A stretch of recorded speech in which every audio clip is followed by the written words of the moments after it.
Hi everybody, I'm Bill Whittle and this is The Firewall.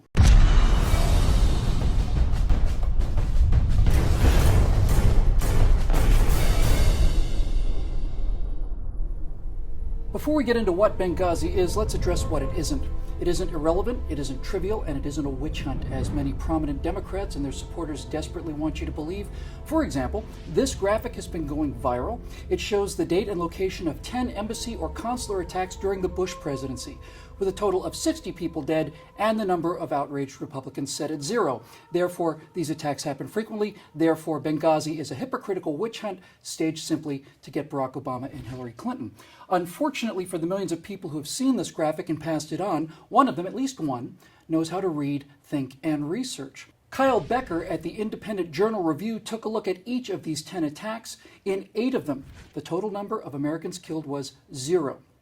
It's not the responsibility of the U.S. State Department and the President of the United States to protect the lives of foreign nationals, no matter how tragic or common these attacks may be. Their job is to protect American citizens and especially consular personnel living abroad. A truck bomb killed 36 people, including 9 American defense contractors in Riyadh, Saudi Arabia.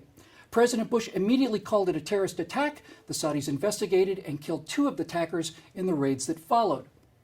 On March 2, 2006, in Karachi, Pakistan, a suicide bomber killed 4, including an American diplomat named David Foy.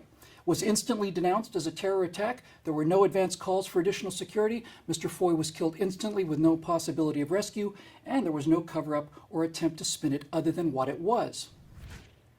Every day in America, there are over 6,000 burglaries, but one break-in may be more important than the others because one of those burglaries, Watergate, may go directly to the lawfulness, integrity, and candor of the President of the United States of America. Benghazi matters because it goes directly to the 2 most important qualities in our elected officials, competence and character. Let's go to competence first. Late March 2012, former U.S. Ambassador to Libya, Jean Kretz, calls for additional security assets from Secretary of State Clinton. These requests are ignored. On April 4th, terrorists throw an IED over the consulate wall. On June 6th, terrorists blow a large hole in the consulate gate. On June 15th, Charlene Lamb, the Deputy Assistant Secretary responsible for embassy security, tells the staff in Libya that the existing security team contract will not be renewed. On the 9th of July, newly appointed Ambassador Christopher Stevens requests an additional 13 security personnel, citing the increasingly dangerous situation on the ground. On August 2nd, he sends an urgent cable to Secretary of State Hillary Clinton requesting a protective detail bodyguard. 3 days later, the State Department orders the removal of Ambassador Stevens' existing SST, that's his security team, and by the 8th of August, his SST has left Libya. On August 16th, the regional security officer sends an email to Secretary of State Clinton warning of a dire security situation in Libya. On September 10th, top al-Qaeda leader Ayman al-Zawahiri calls for Libyans to avenge the death of his secretary, and on the next day, September 11th, 2012, Ambassador Stevens sends a final warning about lax security. Later that day, he would be captured, tortured, raped, and killed. His body then dragged through the streets. His last unsigned journal entry was another complaint about his security situation. Now, once the attack started, we switched focus from the competence of the Secretary of State to that of the Commander-in-Chief. All times are local times in Washington, D.C. on September 11th, 2012. 3:59 p.m. The Defense Department orders an unmanned surveillance drone vectored to the consulate in response to the first word of the attack. 4:05 p.m. A State Department email officially notifies the Pentagon and the White House of the attack. By 5 p.m. Eastern Time, President Obama, Vice President Biden, and Defense Secretary Leon Panetta are in the White House, and 10 minutes later, the surveillance drone arrives overhead, providing real-time imagery of the events in Benghazi.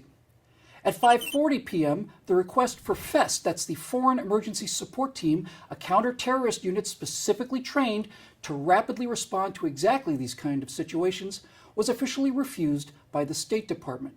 CBS reporter Cheryl Atkinson, who left CBS when they would not cover the story, reported on May 17th of 2014 that a FEST counterterrorism response was ruled out by the White House from the start, to the puzzlement, if not the outright despair, of State and Defense Department officials.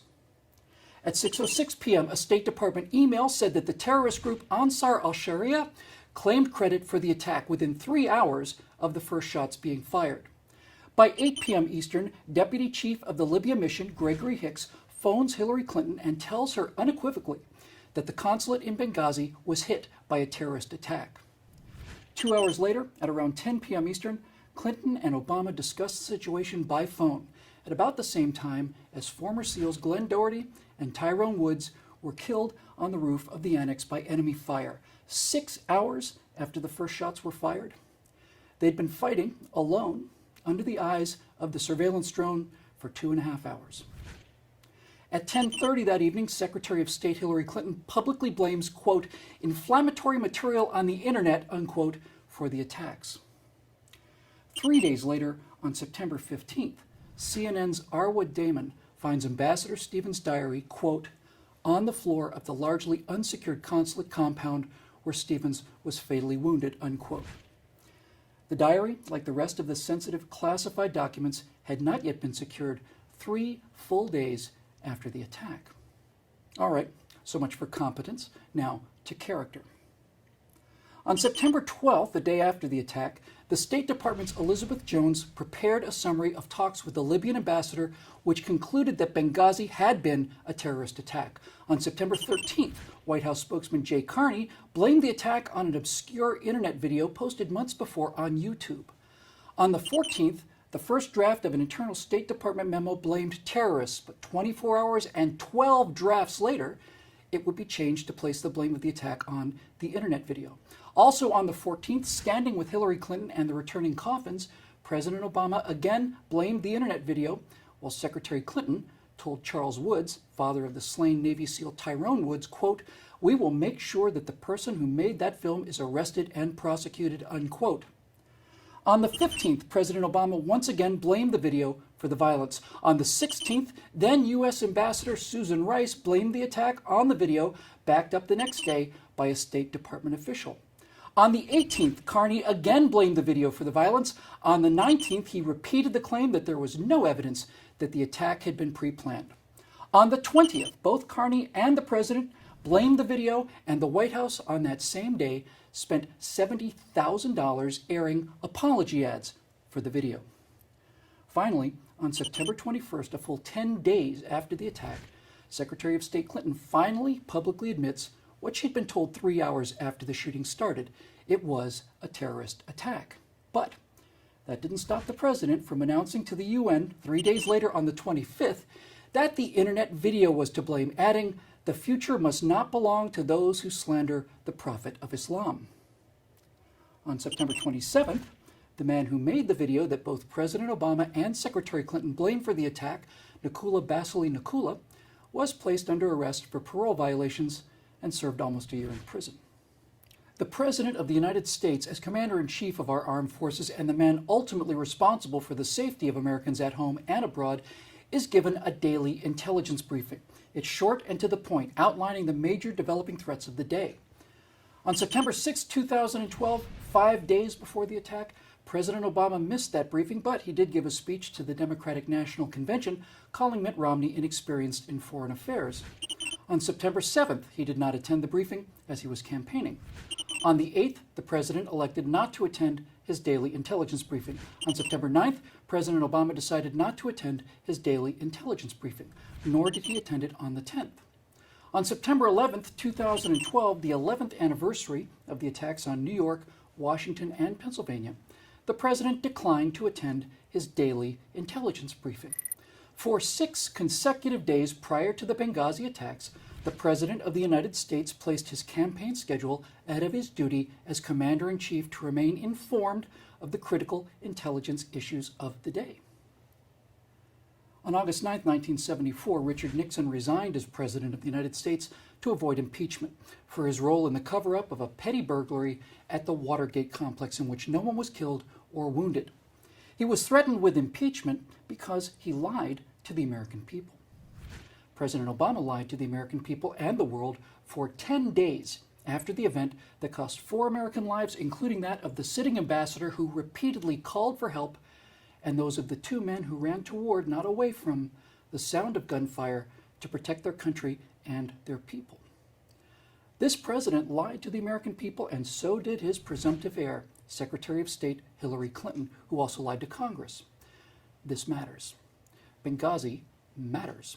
It shines a direct and unflattering light on the competence and character of the President and the Secretary of State, and we, the American people, have not only a right but an obligation to hold them accountable for their actions.